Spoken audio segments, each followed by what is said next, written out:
नमस्कार दोस्तों, स्वागत है आपका इस वक्त की बड़ी खबर। विपक्ष पर गरजे जेपी नड्डा, कहा हाँ हम कर रहे राज्य का विकास।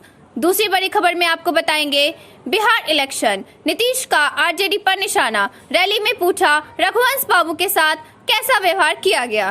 तीसरी बड़ी खबर में बताएंगे स्मृति ईरानी बोली, एक समय था जब नेताओं ने चारे से पैसा कमाया और गरीब खाली पेट सोए। इसी प्रकार के बड़ी खबरों में आपको ले जाएंगे। लेकिन अगर आपको भी लगता है कि बिहार में फिर बनेगी भाजपा महागठबंधन की सरकार, तो आप अभी इस वीडियो को लाइक कीजिए, इस चैनल को सब्सक्राइब कीजिए और घंटी बजाइए और कमेंट में लिखिए जय हिंद। रुक करते हैं पहले खबर की तरफ। विपक्ष पर गरजे जेपी नड्डा, कहा हाँ हम कर रहे राज्य का विकास। जी हाँ दोस्तों, बीजेपी के राष्ट्रीय अध्यक्ष जेपी नड्डा सोमवार को औरंगाबाद में जनता से रूबरू हुए। इस दौरान उन्होंने प्रधानमंत्री नरेंद्र मोदी व मुख्यमंत्री नीतीश कुमार को विकास तो राष्ट्रीय जनता दल को विनाश का पर्याय बताया।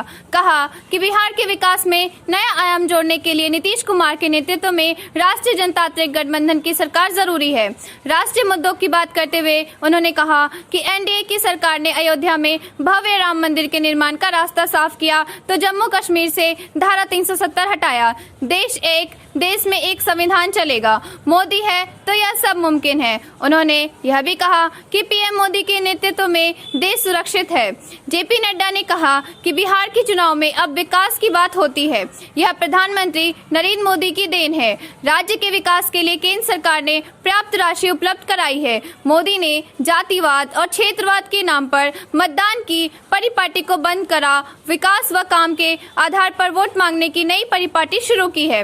मोदी ने चुनाव की संस्कृति को बदल दिया है। जेपी नड्डा ने कहा कि केंद्र सरकार के बिहार को दिए जाने वाले 1.25 लाख करोड़ के पैकेज को राष्ट्रीय जनता दल सुप्रीमो लालू प्रसाद यादव ने जुमला बताया था, जबकि केंद्र की मोदी सरकार ने 10,000 करोड़ शिक्षा, 6,000 करोड़ स्वास्थ्य, दरभंगा एम्स, 11 मेडिकल कॉलेज 3 साल में बिहार को दिए। औरंगाबाद में मेडिकल कॉलेज खुलने का रास्ता साफ हो गया है।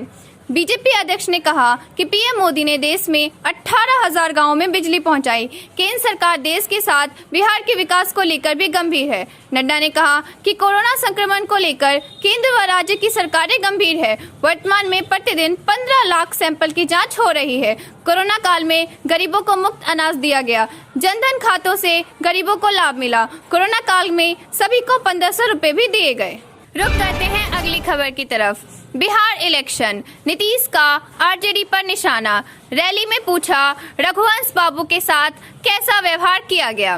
जी हाँ दोस्तों, बिहार में पहले चरण के चुनाव के तहत मतदान में अब सिर्फ एक दिन बाकी रह गया है। चुनाव प्रचार के अंतिम दिन सभी दलों ने प्रचार में पूरी ताकत झोंक दी। नेताओं के बीच जुबानी जंग भी तेज हो गई। इसी क्रम में मुख्यमंत्री नीतीश कुमार ने वैशाली के जनदाहा में चुनावी रैली को संबोधित करते हुए दिवंगत रघुवंश प्रसाद सिंह के साथ अंतिम दिनों में राष्ट्रीय जनता दल में हुए व्यवहार का मुद्दा उठाकर तेजस्वी को घेरने की कोशिश की। नीतीश ने रैली में भीड़ से पूछा कि रघुवंश बाबू के साथ कैसा व्यवहार किया गया। उन्होंने कहा कि जो रघुवंश बाबू 1990 से राजद के साथ थे, उनके साथ इन लोगों ने कैसा व्यवहार किया। नीतीश ने कहा रघुवंश बाबू से उनके संबंध जेपी आंदोलन और इमरजेंसी के समय थे। केंद्र में मंत्री रहते हुए उन्होंने बहुत विशेष काम किया। उनसे जो हो सकता था वो सब उन्होंने किया। लेकिन आज सत्ता के लिए समाज में टकराव पैदा करने वाले लोगों ने क्या किया। जब रघुवंश बाबू की तबीयत खराब थी तब उनके साथ कैसा व्यवहार किया गया। उन्होंने कहा कि दुखद स्थिति है कि इन लोगों के लिए अपने परिवार के अलावा कोई नहीं। उन्होंने कहा कि इनके लिए सिर्फ परिवार है, हमारे लिए बिहार ही परिवार है। नीतीश ने कहा कि हमने महिलाओं के उत्थान के लिए काफी काम किया है। महिलाओं का जब उत्थान होगा तभी समाज आगे बढ़ेगा और हमने वही काम किया, महिलाओं को आगे बढ़ाया। अब महिला और पुरुष साथ साथ काम कर रहे हैं। उन्होंने कहा कि आप एक एक चीज को देख लीजिए। पहले लॉ एंड ऑर्डर की क्या स्थिति थी। सबसे पहले हमने अपराध पर नियंत्रण किया। कुछ लोग गड़बड़ करने वाले रहते हैं, लेकिन हमने पूरी कोशिश की अपराध पर रोक लगाने की।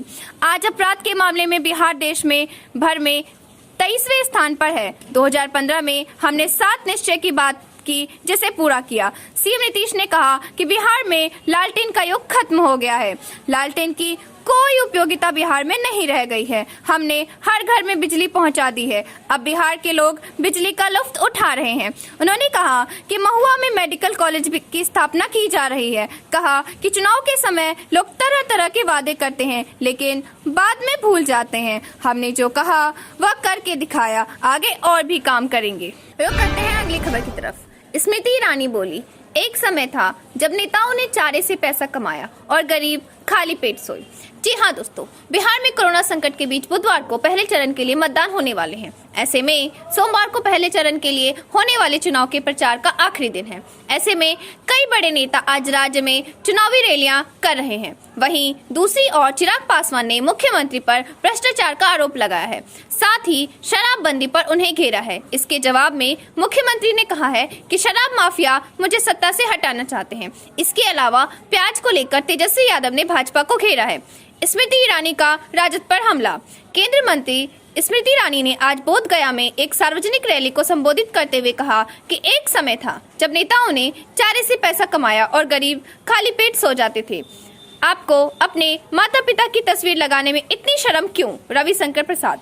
केंद्रीय मंत्री रविशंकर प्रसाद ने एक सार्वजनिक रैली को संबोधित करते हुए कहा कि कुछ लोग कह रहे हैं कि हम नया बिहार बनाएंगे, लेकिन नया बिहार के पोस्टर में उनके माता पिता की तस्वीर कहीं नहीं है, जिन्होंने 15 वर्षों तक शासन किया। उन्होंने कहा कि आपको अपने माता पिता की तस्वीर लगाने में इतनी शर्म क्यों आती है? आप देख रहे थे आपका अपना चैनल। जय हिंद, जय भारत।